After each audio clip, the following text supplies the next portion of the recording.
Well, the unrest in the city will not stop the recovery from the COVID crisis. In less than an hour, New York will officially begin phase 1 of reopening here in the city, and that means construction, manufacturing, those can resume, retail stores can start curbside pickup. But the protests have created a new layer of uncertainty for some businesses, that's for sure.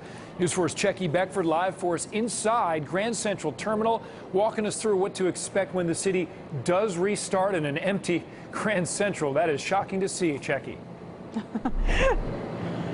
Yeah, Adam, you know that this has been the scene in what has been an eerily empty Grand Central Terminal for 2 months now. But as you mentioned, with nearly 500,000 people expected to come back to the city tomorrow, that could all change. You can expect, though, we're told by the MTA that there will be an army of volunteers handing out sanitizer and masks and decals like this one telling you where to stand.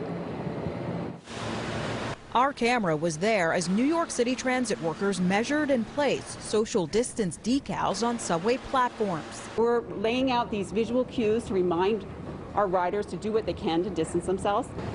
The extra preparations underway as some 400,000 workers are expected to return to the city Monday, part of the phase 1 reopening. With the situation that's going on as far as the virus, and we have to come back and we have to get back to work. Getting back to work, those in construction, agriculture, retail, and manufacturing. Still unclear how many businesses boarded up after looters struck stores across the city will open their doors for curbside pickup only. Restaurants are not part of phase 1. Only curbside pickup and delivery are allowed. But we found several on Restaurant Row with customers seated at outdoor tables.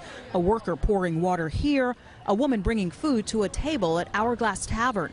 Owner Beth Shanis had this to say. I believe my understanding is as long as it's 6 feet apart, if they want to sit with their to-go items, you know, we have nothing on a regular plate, then that's acceptable. Shanis says the guidelines have been confusing, but also seems to know she's pushing the envelope. Now, we got a good response, and we just figured we would kind of go until we were told we can't do it. And businesses in violation of the pause order could face a hefty $10,000 violation. Meanwhile, back here, as far as transit is concerned, the subway, we're told, will still be shut down from 1 to 5 a.m.